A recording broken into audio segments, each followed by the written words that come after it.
ਕੋਈ ਤੱਕੇ ਨਾ ਬੇਗਾਨੀਆਂ ਬਰੂਹਾਂ ਵੱਲ ਕਦੀ।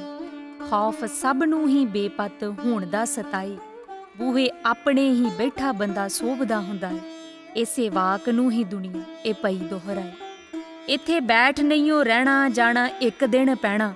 ਇਹ ਸੱਚ ਬੰਦਾ ਜ਼ਹਿਨ ਵਿੱਚ ਕਦੇ ਨਾ ਵਸਾਏ। ਵਿੱਚ ਦੁਨੀਆ ਦੀ ਜੂ ਮੱਲੀ ਬੈਠਾ ਜੋ ਬਰੂ। ਇਹ ਵੀ ਬੂਹਾ ਏ ਬੇਗਾਨਾ ਕਦੀ ਚਿੱਤ 'ਚ ਨਾ ਆਏ। ਅਮਨ ਵਿੱਚ ਪੈ ਕੇ ਭਰਮ ਭੁਲੇਖੇ ਤੈਨੂੰ ਦੇਣੇ ਪੈਣੇ ਲੇਖੇ। ਜੇ ਨਾ ਬੁੱਝ ਕੇ ਹਕੀਕਤ ਨਿੱਜ ਘਰ ਪੈਰ ਪਾਏ। ਜੇ ਨਾ ਬੁੱਝ ਕੇ ਹਕੀਕਤ ਨਿੱਜ ਘਰ ਪੈਰ ਪਾਏ। ਤੂੰ ਸੱਤ ਅਖੰਡ ਜੋਤ ਚੈਨਲ ਤੇ ਪ੍ਰੋਗਰਾਮ ਸੁਗੜ ਵਿਚਾਰ ਵੇਖ ਰਹੇ ਸਾਰੇ ਹੀ ਸਰੋਤਿਆਂ ਨੂੰ ਸਤਿ ਸ੍ਰੀ ਅਕਾਲ। ਵਾਹਿਗੁਰੂ ਜੀ ਕਾ ਖਾਲਸਾ, ਵਾਹਿਗੁਰੂ ਜੀ ਕੀ ਫਤਿਹ। ਅੱਜ ਦੇ ਇਸ ਸੁਗੜ ਵਿਚਾਰ ਪ੍ਰੋਗਰਾਮ ਵਿੱਚ ਮੇਰੇ ਜੋ ਬੋਲਣ ਦਾ ਪਹਿਲੂ ਹੈ ਉਹ ਹੈ ਬੇਗਾਨੀਆਂ ਬਰੂਹਾਂ।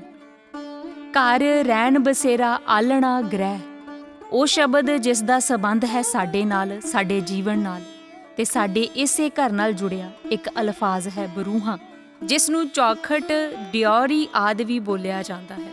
ਅਕਸਰ ਇਹ ਬਰੂਹਾਂ ਲਫ਼ਜ਼ ਸਾਡੀ ਸ਼ਬਦਾਵਲੀ ਦਾ ਹਿੱਸਾ ਰਿਹਾ ਹੈ ਕਿ ਫਲਾਣੇ ਦੀਆਂ ਬਰੂਹਾਂ ਤੇ ਨਾ ਜਾਈਂ, ਫਲਾਣੇ ਦੀਆਂ ਬਰੂਹਾਂ ਤੇ ਪੈਰ ਨਾ ਪਾਈ, ਬੇਗਾਨੀਆਂ ਬਰੂਹਾਂ ਵੱਲ ਨਾ ਤੱਕੀ। ਇਸ ਪ੍ਰਕਾਰ ਦੇ ਹੋਰ ਕਈ ਵਾਕ ਜਿਹੜੇ ਵਕਤ ਅਨੁਸਾਰ ਆਪਣਿਆਂ ਵੱਲੋਂ ਆਪਣਿਆਂ ਨੂੰ ਬੇਗਾਨੀਆਂ ਬਰੂਹਾਂ ਕੰਨੀ ਜਾਣ ਤੋਂ ਰੋਕਣ ਲਈ ਵਰਤੇ ਜਾਂਦੇ ਹਨ, ਕਿਉਂਕਿ ਮੰਨਿਆ ਜਾਂਦਾ ਹੈ ਕਿ ਬੇਗਾਨੀਆਂ ਬਰੂਹਾਂ ਤੇ ਬੈਠਣ ਨਾਲ ਬੰਦੇ ਦੀ ਇੱਜ਼ਤ ਘਟਦੀ ਹੈ। ਇਸ ਲਈ ਕਿਹਾ ਜਾਂਦਾ ਹੈ ਕਿ ਬੇਗਾਨੀ ਬਰੂਹੇ ਬੈਠਾ ਬੰਦਾ ਸੋਭਦਾ ਨਹੀਂ ਹੈ। ਅਸੀਂ ਵੇਖਿਆ ਹੋਵੇਗਾ ਕਿ ਇੱਜ਼ਤ ਆਬਰੂ ਵਾਲਾ ਬੰਦਾ ਹਮੇਸ਼ਾ ਹੀ ਕੋਸ਼ਿਸ਼ ਕਰਦਾ ਹੈ ਕਿ ਕਿਸੇ ਵੀ ਹਾਲਤ 'ਚ, ਕਿਸੇ ਵੀ ਹਾਲ 'ਚ ਉਸਨੂੰ ਬੇਗਾਨੀਆਂ ਬਰੂਹਾਂ ਨਾ ਮੱਲਣੀਆਂ ਪੈਣ। ਪਰ ਬੇਗਾਨੀਆਂ ਬਰੂਹਾਂ ਤੋਂ ਡਰਦਾ ਬੰਦਾ ਭੁੱਲ ਜਾਂਦਾ ਹੈ ਕਿ ਉਹ ਤਾਂ ਬੈਠਾ ਹੀ ਬੇਗਾਨੀਆਂ ਬਰੂਹਾਂ ਤੇ ਹੈ। ਜਿਨ੍ਹਾਂ ਬਰੂਹਾਂ ਨੂੰ ਆਪਣੀਆਂ ਸਮਝ ਅੱਜ ਅਸੀਂ ਮੱਲ ਕੇ ਬੈਠੇ ਹਾਂ, ਅਸਲ 'ਚ ਉਹ ਬਰੂਹਾਂ ਸਾਡੀਆਂ ਹੈ ਹੀ ਨਹੀਂ, ਕਿਉਂਕਿ ਬਰੂਹਾਂ ਹਮੇਸ਼ਾ ਘਰ ਕਰਕੇ ਹੁੰਦੀਆਂ ਨੇ, ਤੇ ਜਦ ਘਰ ਹੀ ਸਾਡਾ ਨਹੀਂ ਫਿਰ ਬਰੂਹਾਂ ਕਿਵੇਂ ਸਾਡੀਆਂ ਹੋਈਆਂ।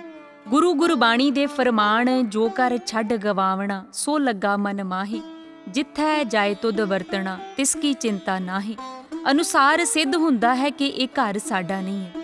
ਇਹ ਤਾਂ ਇੱਕ ਦਿਨ ਅਸੀਂ ਛੱਡ ਜਾਣਾ ਹੈ, ਤੇ ਫਿਰ ਇਸ ਛੱਡ ਜਾਣ ਵਾਲੇ ਘਰ ਕਰਕੇ ਜਿਨ੍ਹਾਂ ਬਰੂਹਾਂ ਨੂੰ ਅਸੀਂ ਆਪਣੀਆਂ ਸਮਝ ਮੱਲ ਕੇ ਬੈਠੇ ਹਾਂ, ਇਹ ਸਾਡੀਆਂ ਕਿਵੇਂ ਹੋਈਆਂ?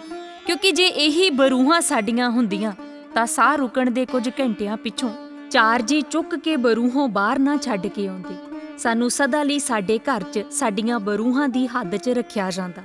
ਕੋਈ ਤਾਂ ਉੱਠ ਕੇ ਕਹਿੰਦਾ ਕਿ ਨਹੀਂ, ਇਹਨੇ ਸਾਰੀ ਉਮਰ ਲਾ ਕੇ ਹੱਡ ਭੰਨਵੀਂ ਮਿਹਨਤ ਕਰਕੇ ਭੁੱਖ ਪਿਆਸ ਸਹਿ ਕੇ ਇਹ ਘਰ ਬਣਾਇਆ ਏ, ਇਹ ਇਹਦਾ ਘਰ ਬੂਹਾ ਏ, ਇਹਨੂੰ ਇਹਦੀਆਂ ਬਰੂਹਾਂ ਤੋਂ ਬਾਹਰ ਨਹੀਂ ਕੱਢਣਾ। ਪਰ ਇਹ ਤਾਂ ਕਿਸੇ ਨੇ ਕਿਹਾ ਹੀ ਨਹੀਂ, ਬਲਕਿ ਰਲ ਮਿਲ ਕੇ ਸਭ ਨੇ ਸਿਵਿਆਂ ਦੀ ਬਰੂਹੇ ਜਾ ਧਰਿਆ। ਫਿਰ ਕੀ ਸਾਡੀਆਂ ਬਰੂਹਾਂ ਸਿਵਿਆਂ ਦੀ ਹੱਦ ਹੈ? ਨਹੀਂ, ਉਹ ਵੀ ਸਾਡੀਆਂ ਬਰੂਹਾਂ ਨਹੀਂ ਹੈ, ਕਿਉਂਕਿ ਜੇ ਸਿਵਿਆਂ ਦੀ ਬਰੂ ਸਾਡੀ ਹੁੰਦੀ ਤਾਂ ਫਿਰ ਕਮ ਸੇ ਕਮ ਉੱਥੇ ਤੇ ਸਾਨੂੰ ਪੱਕਾ ਰੱਖਿਆ ਜਾਂਦਾ, ਅਸੀਂ ਖੰਡ ਹੋ ਖਿੰਡਦੇ ਨਾ। ਜੇ ਉਹ ਵੀ ਸਾਡੀਆਂ ਬਰੂਹਾਂ ਹੁੰਦੀਆਂ, ਫਿਰ ਕਿਹੜੀਆਂ ਨੇ ਸਾਡੀਆਂ ਬਰੂਹਾਂ ਜਿੱਥੇ ਅਸੀਂ ਹੱਕ ਨਾਲ ਜਾ ਕੇ ਖੜੇ ਹੋ ਸਕੀਏ, ਜਿੱਥੋਂ ਸਾਨੂੰ ਵਕਤ ਜਾਂ ਸੰਸਾਰ ਧੱਕਾ ਮਾਰ ਕੇ ਬਾਹਰ ਨਾ ਕਰ ਸਕੇ। ਇਹ ਘਰ, ਇਹ ਬਰੂਹਾਂ ਜਿਸ ਨੂੰ ਸਾਰੀ ਉਮਰ ਅਸੀਂ ਆਪਣਾ ਦੱਸਿਆ, ਜਿਸ ਤੇ ਆਪਣੇ ਨਾਮ ਦੀ ਤਖਤੀ ਲਾ ਆਪਣੇ ਆਪ ਨੂੰ ਤੇ ਹੋਰਾਂ ਨੂੰ ਗੁੰਮਰਾਹ ਕੀਤਾ ਕਿ ਇਹ ਸਾਡੀਆਂ ਬਰੂਹਾਂ ਨੇ, ਅਸਲ 'ਚੋਂ ਸਾਡੀਆਂ ਹੈ ਹੀ ਨਹੀਂ। ਗੁਰੂ ਗੁਰਬਾਣੀ ਦੀ ਸਮਝ ਤੋਂ ਲੈ ਹਰ ਇਨਸਾਨ ਨਾਲ ਵਾਪਰਦਾ ਇਹ ਦੁਖਦਾਇਕ ਵਰਤਾਂਤ ਸਿੱਧ ਕਰਦਾ ਹੈ ਕਿ ਅਸੀਂ ਬੇਗਾਨੀਆਂ ਬਰੂਹਾਂ ਤੇ ਬੈਠੇ ਹਾਂ। ਮੂੰਹੋਂ ਬੋਲ ਕੇ ਜਾਂ ਕਾਗਜ਼ੀ ਪੱਤਰੀ ਲਿਖਤੀ ਸਬੂਤਾਂ ਜ਼ਰੀਏ ਜਿੰਨਾ ਮਰਜ਼ੀ ਆਪਣੇ ਮਨ ਨੂੰ ਭਰਮਾ ਲਈਏ, ਪਰ ਹਕੀਕਤ ਇਹੀ ਹੈ ਕਿ ਅਸੀਂ ਸਾਰੀ ਉਮਰ ਬੇਗਾਨੀਆਂ ਬਰੂਹਾਂ ਤੇ ਬੇਪੱਤ ਹੁੰਨੇ ਹਾਂ। ਜਿਸਮਾਨੀ ਪੱਖ ਕਰਕੇ ਜਦੋਂ ਅਸੀਂ ਬੇਗਾਨੀਆਂ ਬਰੂਹਾਂ ਤੇ ਪੈਰ ਧਰਦੇ ਹਾਂ ਤਾਂ ਸਾਨੂੰ ਡਰ ਹੁੰਦਾ ਹੈ ਕਿ ਅਗਲਾ ਸਾਨੂੰ ਬੇਪੱਤ ਨਾ ਕਰੇ, ਜਦ ਕਿ ਹੋ ਸਕਦਾ ਹੈ ਕਿ ਅਗਲਾ ਇਨਸਾਨ ਕੋਈ ਇੱਜ਼ਤ ਭਾਓ ਵਾਲੀ ਤਰਬੀਅਤ ਦਾ ਹੋਵੇ ਤੇ ਸਾਡੇ ਨਾਲ ਕੋਈ ਸਲੀਕੇ ਕਾਇਦੇ 'ਚ ਪੇਸ਼ ਆਵੇ। ਪਰ ਆਪਣਾ ਘਰ, ਆਪਣੀਆਂ ਬਰੂਹਾਂ ਮਨ, ਜਿਸ ਨਾਸਮਝੀ ਦੀ ਬਰੂਹੇ ਅੱਜ ਅਸੀਂ ਬੈਠੇ ਹਾਂ, ਇਸ ਨਾਸਮਝੀ ਨੇ ਸਾਨੂੰ ਹਸ਼ਰ ਦੇ ਰੋਜ਼ ਉੱਥੇ ਬੇਪੱਤ ਜ਼ਰੂਰ ਕਰਨਾ, ਜਿੱਥੇ ਬੇਪੱਤ ਹੋਣ ਦਾ ਖਿਆਲ ਵੀ ਰੂਹ ਨੂੰ ਝੰਜੋੜ ਕੇ ਰੱਖ ਦਿੰਦਾ ਹੈ। ਇਸ ਲਈ ਅੱਜ ਇਸ ਗੱਲ ਤੇ ਗੌਰ ਕਰੀਏ ਕਿ ਸਾਡੀਆਂ ਬਰੂਹਾਂ ਕਿਹੜੀਆਂ ਨੇ। ਆਖਰ ਕਦੋਂ ਤੱਕ ਬੇਗਾਨੀਆਂ ਬਰੂਹਾਂ ਤੇ ਬੇਪੱਤ ਹੋਵਾਂਗੇ?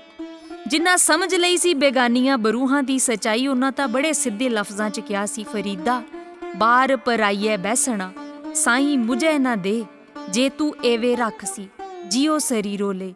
ਫਿਰ ਅਸੀਂ ਕਿਵੇਂ ਬੇਗਾਨੀਆਂ ਬਰੂਹਾਂ ਤੇ ਬਹਿ ਬੇਗਾਨਿਆਂ 'ਚ ਮਸਤ ਹੋ ਬੇਗਾਨਿਆਂ ਤੋਂ ਇੱਜ਼ਤ ਪੱਤ ਦਾ ਤਵੱਕਾ ਕਰ ਰਹੇ ਹਾਂ। ਸੋ ਅਖੀਰ ਇੱਕ ਗੱਲ ਸੋਚ ਲਈਏ ਕਿ ਕੋਈ ਜ਼ਿਆਦਾ ਤੋਂ ਜ਼ਿਆਦਾ ਦਿਨ ਢਲਣ ਤੱਕ ਆਪਣੀ ਬਰੂਹੇ ਬੈਠਣ ਦੇਵੇਗਾ, ਪਰ ਜਦੋਂ ਰਾਤ ਪਈ ਹਨੇਰਾ ਪਸਰਿਆ ਉਦੋਂ ਕਿਸੇ ਨੇ ਆਪਣੇ ਘਰ ਦੀਆਂ ਬਰੂਹਾਂ ਟੱਪ ਅੰਦਰ ਦਾਖਲ ਨਹੀਂ ਹੋਣ ਦੇਣਾ।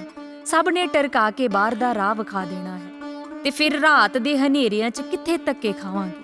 ਇਸ ਲਈ ਦਿਨੇ ਦਿਨੇ ਚਾਨਣੇ ਚਾਨਣੇ ਭਾਵ ਕਿ ਇਸ ਜੀਵਨ ਨਾਮੀ ਦਿਨ ਦੇ ਰਹਿੰਦੇ ਰਹਿੰਦੇ ਗੁਰੂ ਗੁਰਬਾਣੀ ਦੇ ਫਰਮਾਨ ਨਾਨਕ ਖੋਜ ਲਹੋ ਘਰ ਆਪਣਾ ਅਨੁਸਾਰ, ਆਪਣੇ ਘਰ ਦਾ ਬਾਰ ਪਛਾਣ, ਆਪਣੇ ਘਰ ਦੀ ਸ਼ਨਾਖਤ ਕਰ, ਆਪਣੇ ਅਸਲ ਘਰ ਦੀਆਂ ਬਰੂਹਾਂ ਮੱਲ ਲਈਏ, ਤਾਂ ਜੋ ਮੌਤ ਨਾਮੀ ਰਾਤ ਢਲੀ ਤੇ ਬਾਪ ਬਾਹੋਂ ਫੜ ਅੰਦਰ ਲੈ ਲਏ ਤੇ ਅਸੀਂ ਹਨੇਰਿਆਂ ਦੀਆਂ ਜਨਮ ਮਰਨ ਰੂਪ ਆਫਤਾਂ ਦੀਆਂ ਖੱਜਲ ਖਵਾਰੀਆਂ ਤੋਂ ਬਚ ਜਾਈਏ। ਸਤਿ ਸ੍ਰੀ ਅਕਾਲ। ਵਾਹਿਗੁਰੂ ਜੀ ਕਾ ਖਾਲਸਾ, ਵਾਹਿਗੁਰੂ ਜੀ ਕੀ ਫਤਿਹ।